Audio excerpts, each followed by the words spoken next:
Hello and blessings, beautiful souls. Sarava and Ashe. Welcome back to my channel. Today I would like to do a full moon reading for you to help you to navigate the energies of this upcoming full moon, to better integrate to that which is constantly present in the realm of the mystical. And it doesn't matter which side of the hemisphere you are in, we always connect together, north and south, from the power of this beautiful lunar body and also from the solar body as well. So in the north, you will be in that season of Samhain, and here in the south, we are in the season of Beltane. And this is a very significant time where the veil has thinned and the cross quarters are at equal measures, one exalted in the light and the other exalted in the darkness. And so I wanted to get out all of my lovely decks here. I have the Goddess and Sirens for a little Sacred Feminine. I have Soul Cards 1 for a little Spirit Guide. I have the Gods and Titans for the Sacred Masculine. I have the Bonestone and Earthflesh for the Witch. And I have the Gaia Oracle for the Warm Hug at the end of your reading. And so I sincerely hope that this reading is accepted by you. And if it doesn't resonate, by all means, leave it and consider something else. I'm not at all trying to force this reading or the messages within this reading upon you. If you have an open heart and an open mind and are willing to receive, then this gift is for you. So with all of that said and done, let's light a little piece of Palo Santo. And this is going to be relatively quick because I do have a hairdressing appointment, believe it or not, because my bangs are not allowing me to see out of my eyes. They are back right now, and even though that's a little bit too much information, I just thought that you would know, like to know why it is that I have limited time here. Otherwise, I'd be able to sit here and marinate in this reading for forever, really. I really enjoy sacred space, and I enjoy sitting here at my reading table, my working altar, and doing what I absolutely love to do best, and that is to open up a space of wisdom to share with others. It is a deep and profound honor of mine to be able to do this type of work, and it is more of an honor that my work is so well received by others, because I am delighted to be sharing sacred space with you. So, we open up our hands to receive.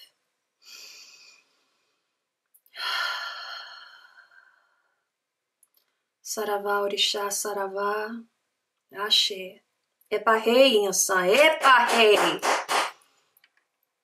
Epahe Yansan. Que meus guias me guiam, que meus guias me guiam. Saravá, Saravá. Ashe. I really need a rattle, folks.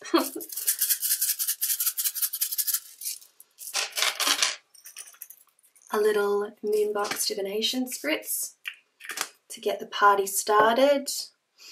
Can you feel it? Can you feel that energy? Can you feel it ripe and lifting? Can you feel it awaken? Now it is time to ring the bell and bring it all together.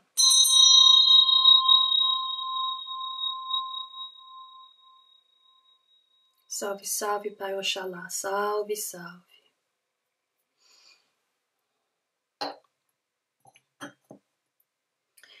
As with all things, I'm going to make space for a little shuffling. And I'm going to open up this reading session, this full moon reading session with soul cards. And you are about to see how swift and in flow I feel with spirit today.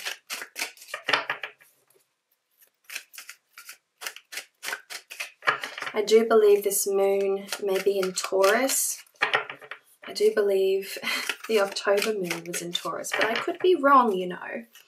I rely on my app, and lately my little app hasn't been so reliable.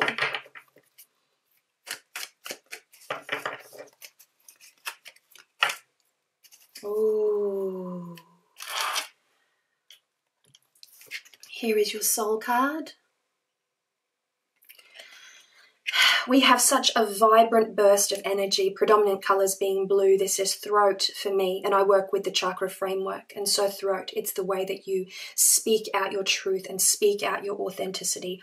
There's vibrant flashes of green, and this is heart. So this is about opening up the heart and even allowing those cracks and those crevices of a bursting heart pour forth that which is absolutely vital to your environment, pouring out love, pouring out that loving creative energy, that nurturing energy, and directing that towards anything that really sets your heart on fire.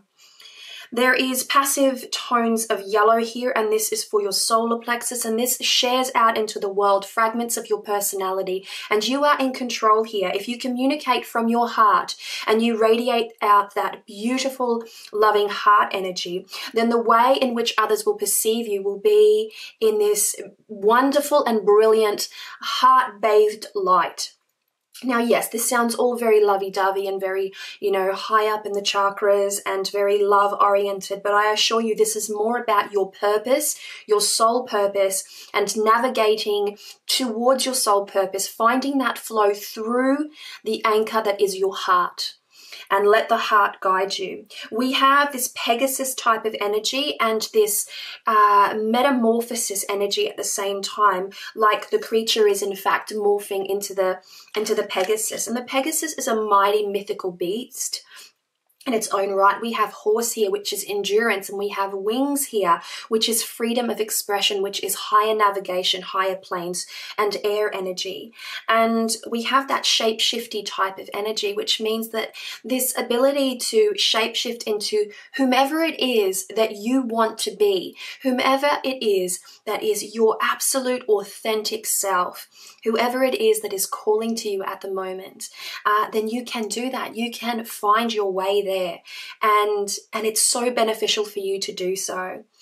In life, it is healthy for us to change multiple times. It is healthy for us to experience these vibrant spiritual metamorphoses that usher us forward on our personal journeys. And this is all about our individual journeys towards what is considered to be our own self-mastery. And so throat and heart and solar plexus, authenticity, creativity, and moving forward with that heart energy to connect with that which is considered your soul's purpose. So we are going to put that one over here. I might pull the gods and goddesses towards the end. Let's pull from Bone Stone. This is for the witch, for the mystic, for the sacred soul, for the sacred seeker. If you don't identify with the term witch, that does not matter. This can be for the shaman, for the light worker, for the healing worker, for the mystic heart, the one that weaves between worlds, the one that accepts that there is more to life than that which is mundane. Sarava Odisha Sarava. Salve, salve, Oxá. Salve, salve. Guias-me guiam. Guias-me guiam.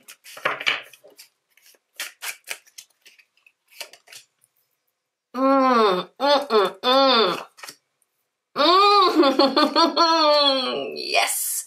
Yes, yes, yes, yes. Whew, can you feel it? I just got the goosebumps. So we have the lovers here, and this is about co-creative energy. That lover energy is really resonating with what I spoke about in terms of your soul card and your heart, and radiating outward and moving forward in search of your soul's purpose through that heart. That bursting, bulging heart that is so full of pure love, untainted by any type of external governance, right? And here we have the lovers, and this is creative love, co-creative love. This is the ability to fall in love with something so purely and so divinely so that what comes of it is this amazing, creative flux, to put it in really obscure terms. So for the lovers, we are bringing in this idea that we cannot individually create everything that we want. And so we must learn to be able to co-create with external forces, be that another individual, be that an organization, be that a factory, be that what it may. When we set a course to be creative in whatever capacity that creativity manifests in, what we do is end up inadvertently creating with others and finding the right mixture, the right people, the right organizations, the right groups, the right printers, the right, our external helpers is in essence a task that must be entered into very mindfully. But know that if you are being heart-led in whatever project that you are engaging in at this moment in time, then just know that this is a co-creative partnership, and co-creative partnerships are incredible at manifesting that which we want. So be open to that co-creative partnership. Don't try to rule everything yourself.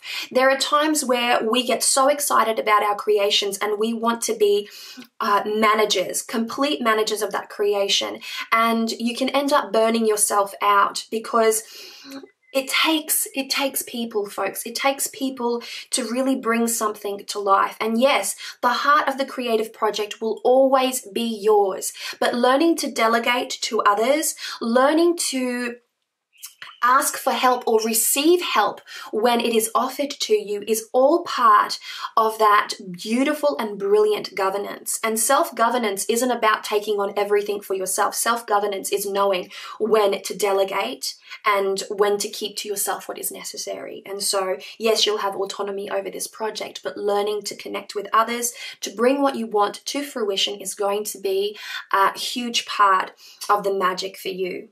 Then we have the Empress here, and we have this divine, sacred, fertile, feminine energy. The Empress is the Great Mother, the unbridled, creative, fertile force that is the Empress, the energy that births what is beautiful into being. In a negative form, the Empress can be a little a little overly emotional, but here we have her in this upright form. We have her birthing the cornucopia of the world. And so this is an incredibly fertile time, connecting with the earth and with that which is material to bring into being that which you want. And so learning to navigate the hologram of the material world can be quite challenging for many of us. Consumerism, particularly at this time of the year as we edge on into the holidays, can be something that is thrust in our sphere of consciousness and we feel like we can't escape from it. But I assure you that if you remain, again, connected to that heart, connected to that solar plex, connected to that authenticity, and that pure love, that entering into this realm of earth to pull out what is fertile, to pick the right ingredients, to then gift to your co-creative partners in order for you to birth into being that which is very much a soul's purpose, very much in your radar right at this moment in time, trying to get out of you, wanting to get out of you. Oh, it's delicious, right? And so use this vital and ripe and fertile energy of the Empress to sow your seeds and to also begin to just pull out a few little, just to pick a few flowers to really add some razzle dazzle to the project.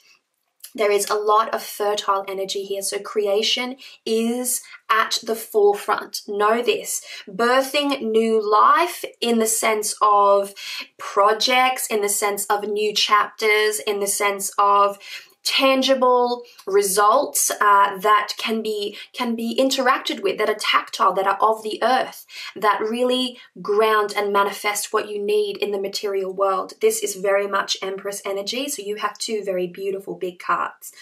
Here's your drawback card. We have the Eight of Swords. And so right at this moment, you have exceptional cards and exceptional energies in which to weave your idea of what you want, your hopes, your dreams, your creative projects, your thing, the thing that sets you on fire. And the thing that holds you back right now is the shadows of the mind, to put it that way. The Eight of Swords is this interesting dynamic of energy that holds on to pain and hurt from the past, and it sort of blinds us to our potential, to seeing how incredibly capable, how incredibly ready, how incredibly in tune we actively are. And so this can be, this can manifest in that inner monologue, that ever constant inner monologue that has a tendency of like bringing down the vibe, of talking you down, of enabling you or encouraging you to second guess your capabilities, that sucks away your confidence. And this is the time for you to have a conversation with that inner monologue, at the very least, to monitor it when you're in a space where you're about to take a step forth into something that is so worthy of your energy. Then just listen to the voice of that inner monologue, and don't judge it. Don't try and control it. Just accept that voice and then move it aside. It's easier said than done, yes, but mindfulness in the moment is going to be your best friend. Understanding that just because the niggling voice of your inner monologue is telling you something, it doesn't dictate your decisions. It doesn't need to influence the steps that you make, and it doesn't need to mar the experience on a whole. And so really be mindful of that inner monologue and understand that you are not bound by anything, no matter what you feel that you are bound by at this moment in time. It's really, really important to be able to consistently see how capable we are, to understand that very little holds us back. In fact, the majority of what holds us back is sort of shadows in our mind. Shadows in our mind lend us to believe certain belief patterns, and it's time to really analyze that for yourself and to see exactly what needs to be shined a light on so that it no longer interrupts your flow. You want to be in flow with creative energy so that you can grow and move forward and succeed, and to bring a state of harmony and prosperity into your life. And so learning to understand your shadows, and when they appear and when that inner monologue tries to influence you, is going to be something that is to your benefit. So if you're prepared to do the work, then by all means, begin the work right now. So I'm going to pull, ladies first, a card of the sacred feminine, and this is not about interpretation so much, but I want to leave you with a goddess and a god, and you can choose, either take them both, take one or the other, or don't take any.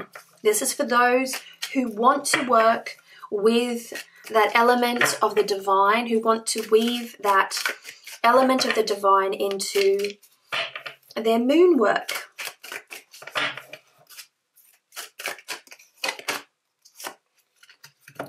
And we have White Buffalo Woman as that sacred feminine force. And here in the Goddess and Sirens Oracle, she stands for peace. I feel this to be very connected with the Eight of Swords, bringing that sense of peace of mind, shining that light on that shadowed monologue that consistently interrupts that confidence, that flow. And so I don't like to explain deity. I don't think that it is fair for me to explain deity to you, particularly the deities of cross cultures. It is important that if you resonate with this card of the White Buffalo Woman, that you then go forth and read up on her and try to understand what she stood for to her culture, respectfully, always respectfully. When we connect with deity, it must be respectfully. Ganesha. Here we have the Hindu foodie god, Ganesha, or Ganesh. And he is oftentimes associated with obstacles, the destroyer or the remover of obstacles. Right now, both of these cards feel very much like they are relating to the Eight of Swords, which lends to the belief here, or to the understanding that the Eight of Swords is a very key card. It's a very pivotal card for those who are struggling with this, for this reading in general. And so both of these deities seem to be inadvertently and divinely yet connected to the Eight of Swords. And so I leave you to that. I leave you to have that conversation in your own time, in your own way, if you are open to doing so, and only if you are open to doing so. And now we are bringing this beautiful reading, this beautiful full moon reading to a close. I must be in flow right now because I can hear meditation bells or balls or meditation bowls. I couldn't articulate myself then because, oh my goodness, I can hear it just like resonating in the background. Oh God, I love spirit work. It sets my head on fire, mind you, but I love it so much. I'm due for a ritual bath with white rose petals.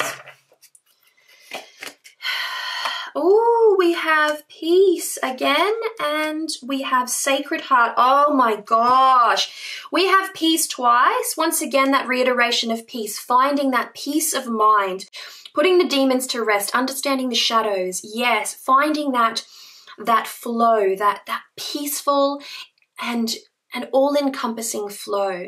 And this oftentimes happens far more often when we are heart-led, when we are really, really radiating from the heart. And then we have the sacred heart. And the sacred heart stands for passion, love, and spiritual communion. And we spoke a lot about passions here. We spoke a lot about connecting with our soul's purpose, with our passion, from a place of pure love. And then we have this spiritual communion, which is, of course, an invitation to further connect with the deity cards that have been pulled here. And this is something that I leave up to you. Not every individual enjoys connection with deity, nor do they enjoy folding deity into their spiritual practice, but there are many, again, that do. And so to those, I hope that you'll accept these cards. And to the rest of you, or to all of you, it has been a profound honor sharing this sacred space with you.